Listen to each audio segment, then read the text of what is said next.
In this video, I want to share with you 5 tips and tricks to enhance your experience in data processing and outputting of your results.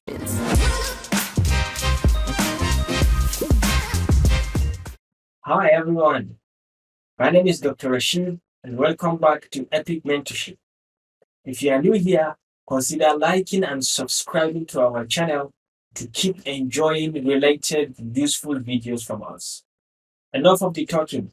Let's get started with the tips and tricks that I have for us today.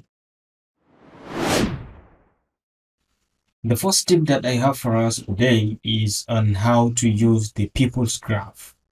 People's graph is a very, very important way to kind of showcase the distribution of a given data across a range of people or a range of country or state or thereabout. So it's a very, very handy feature. So assuming this is a distribution of a product in Southeast Asia, and we want to make a people's graph according to this particular distribution. The first thing is to come over to insert and then come over all the way down here to people's graph. So on clicking, it's going to give you a display of what to expect. So you can come over here to this data and click on it, and then you can select your data, right? So you have to select the 2 columns, country and profit, and then you click on create. All right, so you have it distributed like this according to the countries you have selected. Okay, the next thing is you can put in your title correctly. You can say Asia data. You can come over to this setting and you can have access to what type of people's graph do you need. Is it this one, or you can have a different type? Or is it this one? You can have different types, and you can have different themes as well. You can navigate across the themes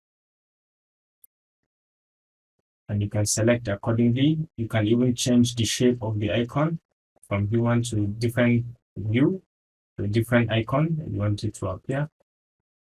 For example, while you are illustrating. Once you are done, you can come here and you can show a saved image. Once you click on it, it's going to save this entire data as an image. So you can move it and resize it accordingly, and even possibly drag it to a particular location and you can use it. And once you are done with using, or you want to make amendments, you can still come over here and unselect this, and it will go back to a raw data that you can edit, and then you can change things around. So this is a very, very important way to display the graphical people's graph within a particular region or within a particular country.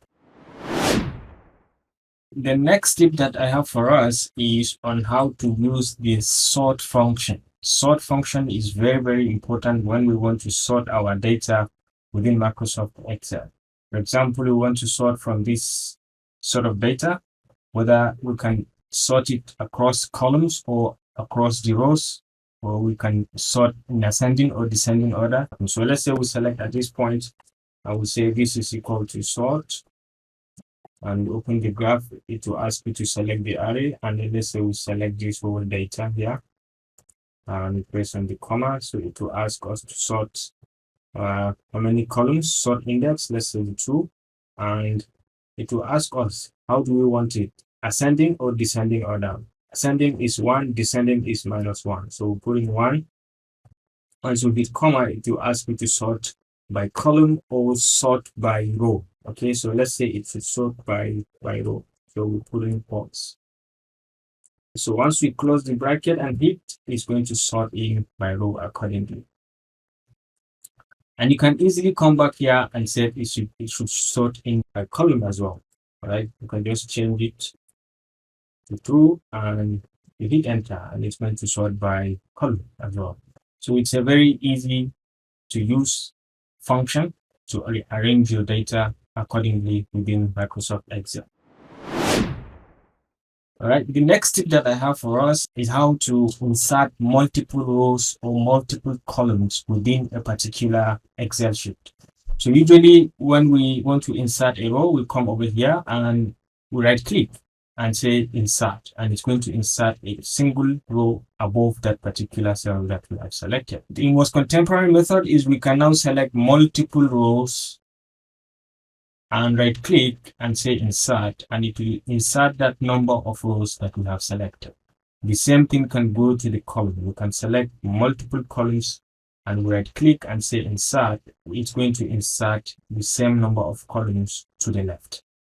So this is a very, very handy feature that you can apply in our experience with Microsoft Excel. So the next tip that I have is on how to use the choose function. Choose function is a very, very useful feature that is recently introduced in Microsoft Office 365. So to choose a particular, the position of a particular data within our group or set of data that we are given. For example, we can say, we can use the choose function to select between a given set of data. For example, you can say which one is the second data, this list. The first one we can say red, green, yellow, and brown. So the function is to select the second data. Which one is the second in this range of list? Okay, so once we hit enter, it's going to give us green. We're going to return to green. Green is the second in the list. So this is kind of the long method that you have to list all the values, all the parameters of concern within the particular syntax that you are writing. Another way to do it is you can just say choose, and then you select the index. So for example, we can say the index number, which one is the third in the list, and then you can give the number value 1, you say computer, or put comma, we hit phones, we say comma, we put pen drive, and we say comma, apple, comma, banana, comma, and let's say orange. And then we can close, and it's going to give us pen drive as the third in the list. So it's a very, very useful and handy feature that you can use to choose the position of a particular name or object or anything.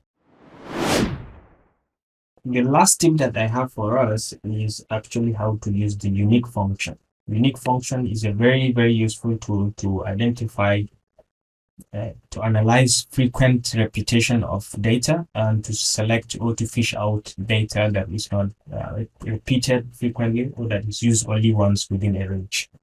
So let's say we want to do a unique function here. We could just put call to unique and just select the array, and we choose this range of array, and we just close and hit enter, and it's going to give us this particular range of data. And forget about the duplicate. Okay, these are the data that we are currently listed in this, even though some of them are duplicated. All right. So another form of unique is we can bring out the exact data that appear only once within this particular range. So we can do that by saying do a unique function, select the array of data, and then we select this particular array, and then we hit comma. We want it to return all unique columns from the array, return unique columns from the row. So we put in false from the row, and when we hit comma, we want it to return like items that appear exactly once from the row. Okay, items that appear exactly once. So we can just put in true. Okay, so once we close and hit enter, it's going to return computer, phones, and pen drive. These are the items that appear only once within this list of items. So this is very useful and handy, and you can have it based on your creativity, based on the kind of problem that you have, to aid you in analyzing your data very uniquely and adequately. All right, guys, thank you so much for being with me up to this point, and I do hope that you have learned something today. If you do, kindly feel free to share with your friends. And don't forget to hit the like and subscribe button to stay connected with this channel for more of our useful videos. Remember to apply these tips and tricks in your next data analysis so that you can enhance your output for your readers to better understand your results. I will see you in my next video. Bye.